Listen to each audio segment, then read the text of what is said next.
الحمد لله رب العالمين والعاقبة للمتقين والصلاة والسلام على أشرف الأنبياء والمرسلين وعلى محمد وعلى آله وأصحابه أجمعين إلى يوم الدين. أما بعد، قال الله تبارك وتعالى في القرآن المجيد والفرقان الحميد: أعوذ بالله من الشيطان الرجيم، بسم الله الرحمن الرحيم. يا أيها الرسل كلوا من الطيبات واعملوا صالحا إني بما تعملون عليم. صدق الله العظيم وصدق رسوله الكريم. أما بعد، قال الله تبارك وتعالى في القرآن المجيد والفرقان الحميد في شأن حبيبه: إن الله وملائكته يصلون على النبي يا أيها الذين آمنوا صلوا عليه وسلموا تسليما. Inshallah, today the topic of my speech is Islamically healthy family. How Muslim family is supposed to be and how we are nowadays, which is a very important subject, especially on Eid day. क्योंकि ईद साडी गुजरती है किस तरह, तो साडी शादी जब किस तरह गुजरती है, one day before शादी and one day before Eid. अभी खुबियाँ मनाने लगे हुए हैं, ऐसे खाना मनाने लगे हुए हैं. That's all our Eid goes on. I'm not going to go to his house because he never came to my house. I'm not going to go to her house because he passed through right front of my house and he never came to my house. Eh? Yeah, last time when we went on their wedding, they never sent us a card. They only phoned us. And this is the respect we got left now. SubhanAllah, this kind of respect we are looking for. You know, you get respect when you give respect. Rasulullah says that if you go to someone and ask forgiveness, even if it wasn't your fault, you know, your Nabi is telling you. What a beautiful word. Imagine the time, you know, whenever you read hadith, SubhanAllah, we've been reading a hadith from last 10 years. And every time we read hadith, and I say to my study, these exact wording, one day it came out from the blessed mouth of Rasulullah and we are reading today. So same word came out from the blessed mouth of Rasulullah and today you are reading those same words. So try to read Arabic, authentic hadith of course. Authentic, of course, Quran is authentic anyway. So authentic ahadith when you read, that's definitely from Rasulullah. The Prophet says, when you go to someone to ask forgiveness, either it was your fault or it wasn't your fault, and if that decreases your respect, let's say he starts disrespecting you, or your friends are see, you told us we're never going to see his face, I'm never going to go to his house, I'm never going to message him, I'm never going to go to his door, then you still went to the person. If that decreases your respect, on the day of judgment, I will increase your respect. Because of that forgiveness, Rasulullah says, on the day of judgment, if you lose respect in this dunya because you went to someone, ask forgiveness, remember, I'll be there on the day of judgment, I'll be the one who will be distributing respect. Because Rasulullah says, one of the name of Rasulullah is Qasimun, the distributor. Rasulullah says, Anal Qasimun, I am Qasim, I am the distributor. Wallahul Mawti, and Allah subhanahu who's giving me. He gives me and I give atta to other people. So if something happens to your family, if you are not talking to your parents, they are your parents. What they did for you. And I know many, they're not talking to their parents. No, Imam Sahib, my father did this. Not for the big people, I'm saying to the lads, young lads. When I say these kind of words, they're not for the big people. They're for the youngsters, for the youth. Make sure you go to your parents. Go to your mom. Go hug her. This is the Eid day. Hug. The physical attachment. It increases love so much. SubhanAllah. And I talk about all these sciences as well in one of my Jummah speech. That when you go to someone, the one whose heart is alive. Before we used to say in Islam, the people nowadays, they don't believe in Islam anymore. They believe in science. They believe in science more, but Islam. And we always say Islam came to prove, science came to prove Islam. Look at how science is proving Islam. Day by day, new things are coming up, SubhanAllah. So we used to say, when heart is alive, go sit with those people whose heart is alive. Life basically, he's happy. And then the person who comes in the aura, that aura basically in English, not aura, the other Arabic aura. Aura is satan. In that circle, psychology says the person whose heart is alive and he's always happy. You go just sit with him, you will start feeling happy because he's raised, the vibes going depending on his, let's say, happiness and how much is closer to Allah subhanahu wa ta'ala. His wife goes 10 feet away, 7 feet away, 5 feet away, or 2 feet away. Anyone go sit with them, they start feeling happy. Even though they were depressed, because he's always happy. He's always like, sir ji kya haal hai? Mar gaye hain. Car kya tha chal? Dal nahi pakki hai. Sir ji aur biwi aat time pagal hi hoyi rehndi hai. Maa baap, how's your parents? Pitte hi rehnde na aat time.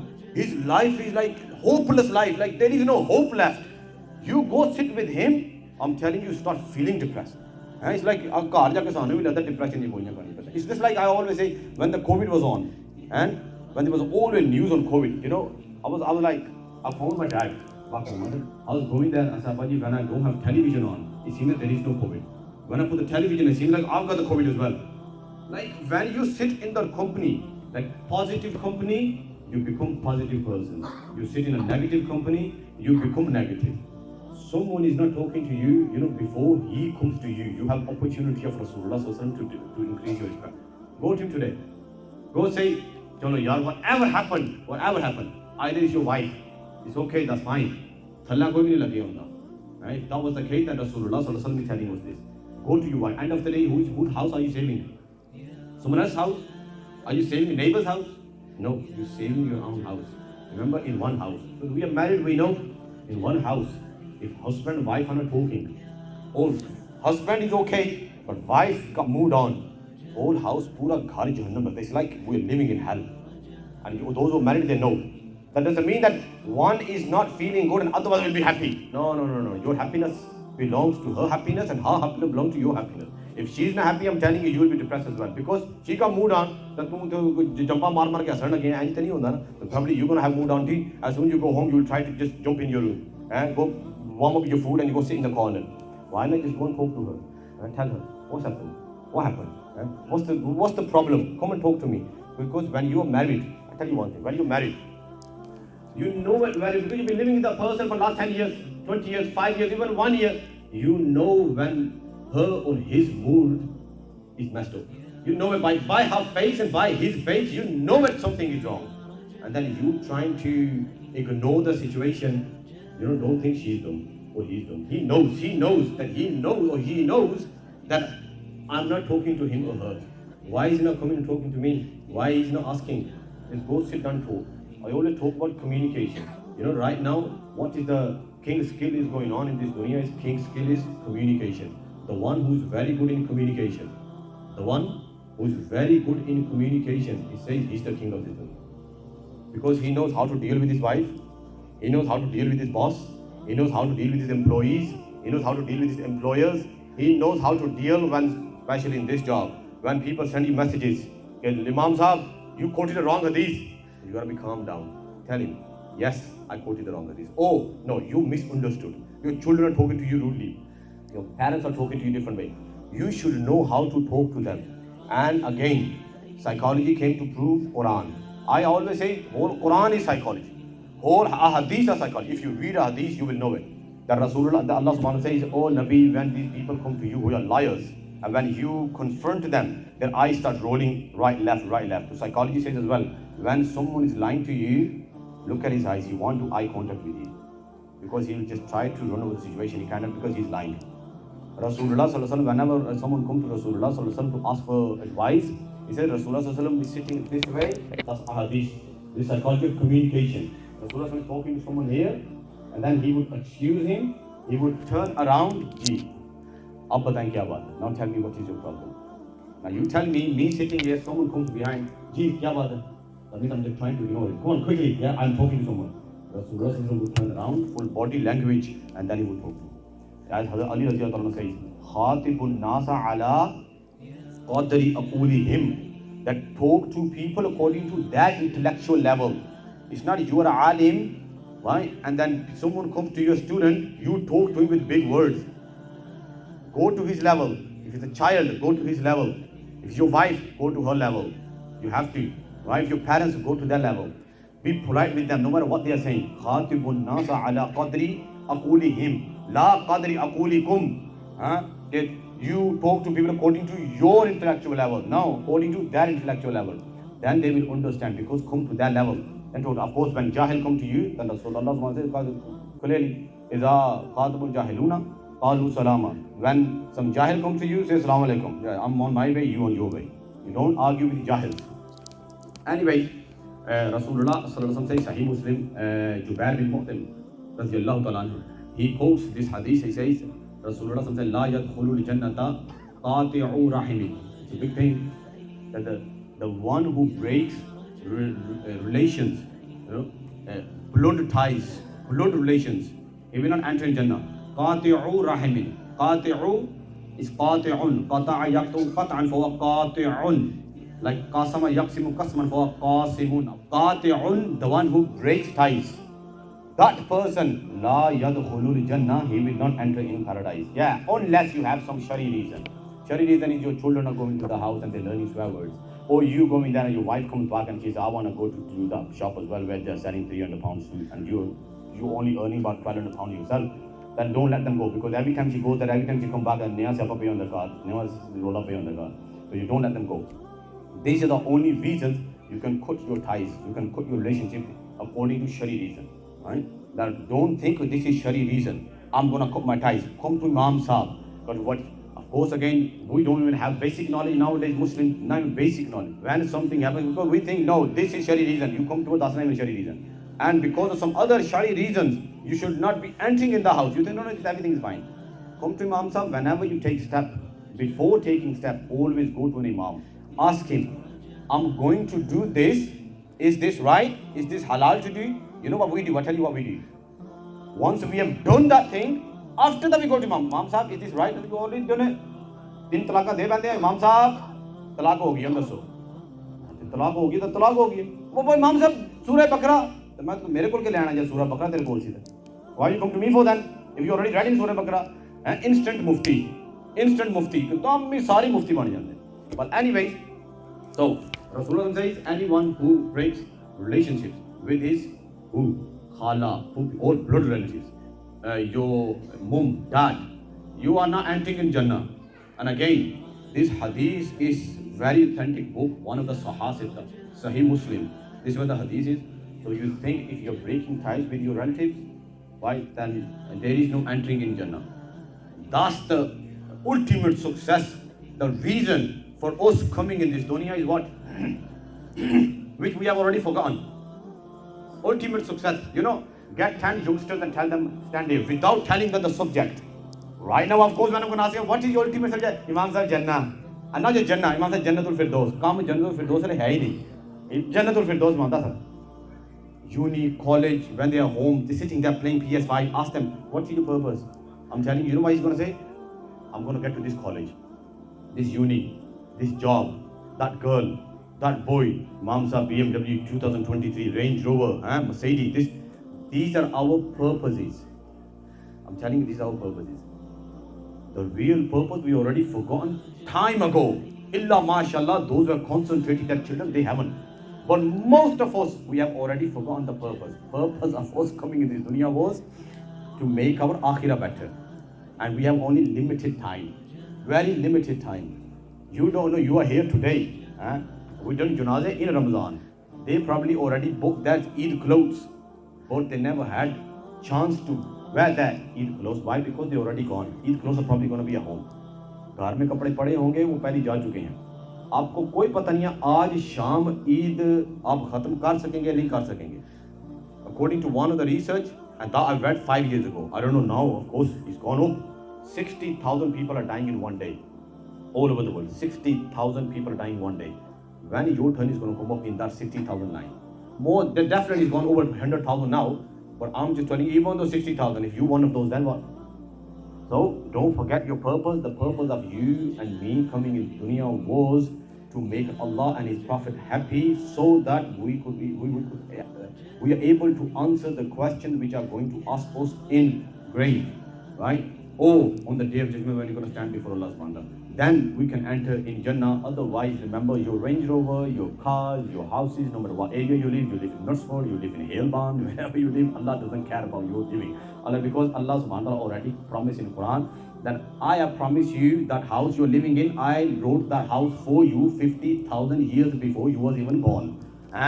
And the car you are driving, I already written that car for you 50,000 years before you was even born. Rasulullah said in the Hadith Sharif, that before person was even people were, this dunya started, the universe started. The first person was even born. Allah subhanahu wrote your destinies 50,000 years ago. Then what you gonna get? There are few things we can't change.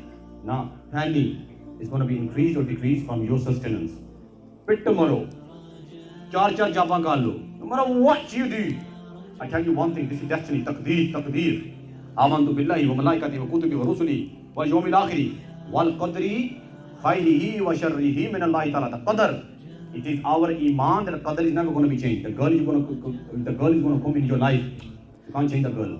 You run after her no matter what you do. You cut your wrist. You put the money in front of your parents. The girl is going to come in your life. That's the one who's going to come in your life.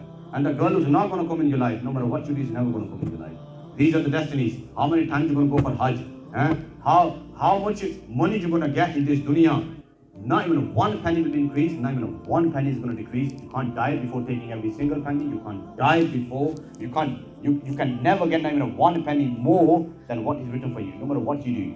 Purpose, وَمَا خَلَقْتُ الْجِنَّ وَالْإِنسَ إِلَّا لِيَعْبُدُونَ. Purpose is for you to make your akhirah better. That is in your hand. And how many of us right now sitting here are fulfilling that purpose? I'm leaving you with this question. Ask yourself, what are your plans for today? Ask yourself. What are your plans for next 1 week? Ask yourself. पूछिए अपने आप से, क्या आपके plan है जिंदगी के लिए? I'm telling you, job, college, uni, car. That's not purpose. That's the goal for you plan. But what's the purpose? Are you serving the purpose?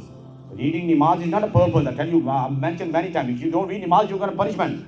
Of course you're going to get punishment. Purpose. Are you serving Allah subhanahu wa ta'ala? Are you volunteering yourself for Islam? You're doing anything for Allah subhanahu wa ta'ala. What have you done for Allah subhanahu wa ta'ala today? Again, I'm not saying namaz. What have you done for Allah subhanahu wa ta'ala? How much you did for your wife?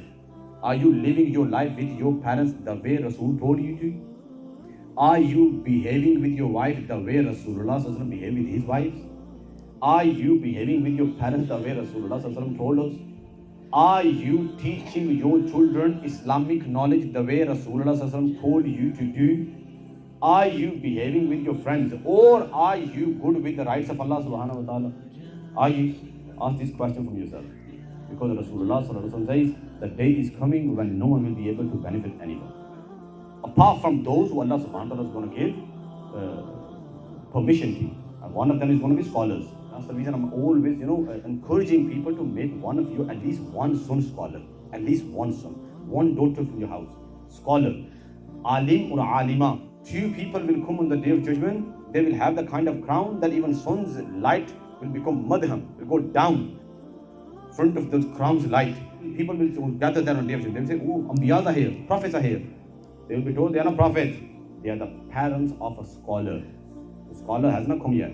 Then scholar will come. Allah will stop him. Allah will say to him, go towards Jahannam. Allah, you gave me knowledge and I serve your deen. No, I'm not sending you to in Jahannam. I'm sending you towards Jahannam. Find whoever you can and whoever you like, whoever you want to, take him out and take him to Jannah, and the quantity is going to be 70. And Allah can increase as well. 70 people from your family, He can take whoever He wants. Make you people, children, alim, scholars. A lot of respect in this dunya, a lot of respect in akhirah as well. Now, let me tell you about the 6th fast of Shawwal. Rasulullah sallallahu alaihi wasallam says, the Shawwal month is today, the first date of Shawwal. First date of Shawwal is today. So from today time up to either this month is going to be 29 days or 30 days. Up to that point, if anyone keeps 6 fasts of Shawwal, 6 fasts, either you do it continually or you can keep one fast and give break, then one fast and then break. Then if you keep those fasts, 6 fasts, but the condition is whoever completed his Ramadan fast. So Prophet says anyone who kept his Ramadan fasts, either they were 29 or 30, and then he kept his 6th fast of Shawwal.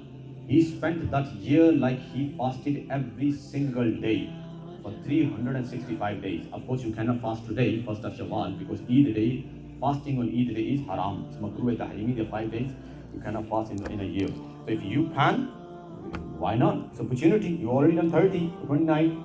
You one day and then one day off, only do one weekend or something. Yeah, those women who went through menstruation cycle in the month of Ramadan, their menstruation cycle sometimes is 7 days, 10, 8 days, maximum 10 days. If they missed out those 10 days, Yeah, it's up to them. If they want to keep those 10 and then 6 Shawwal, they can do that, or they can do first 6 Shawwal and then those 10.